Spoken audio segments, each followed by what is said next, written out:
ವರ್ಷದಿಂದ ಹೋರಾಟ ಮಾಡ್ತಾ ಇದ್ದೀರಿ. ದಿನಗಳು ತಳ್ತಾನೆ ಹೋತಾವ್ರೆ, ಡೇಟ್ಗಳು ಕೊಡ್ತಾನೆ ಹೋತಾವ್ರೆ.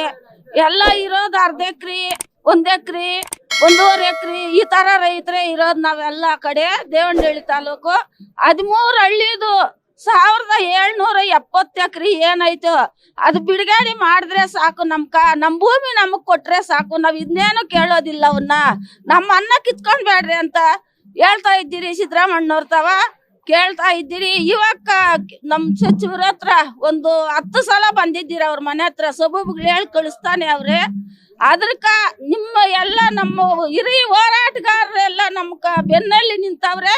ಯಾವುದೇ ಕಾರಣಕ್ಕೂ ನಮ್ಮ ಭೂಮಿ ನಾವು ಬಿಡೋದಿಲ್ಲ. ಸಿದ್ದರಾಮಣ್ಣವ್ರೆ ನೋಡು, ನಮ್ಮ ಭೂಮಿ ನಮ್ಕ ಬಿಟ್ಟು ಕೊಡಿ ಅಂತ ನಾವು ಕೇಳ್ಕೊಂತ ಇದ್ದೀರಿ. ನಮ್ಮ ಅನ್ನ ಕಿತ್ಕೊಂಡ್ಬೇಡ್ರಿ ಅಂತ ಹೇಳ್ತಾ ಇದ್ದೀನಿ. ಒಂದ್ ಕಡೆ ಯಾದನೆ ಆತೈತೆ, ಒಂದ್ ಕಡೆ ಸಂಕಟ ಆತೈತೆ. ನಾವೇನ್ ಹೇಳ್ಬೇಕು ಅಂತ ನಮ್ಗೆ ಗೊತ್ತಾಗ್ತಾ ಇಲ್ಲ.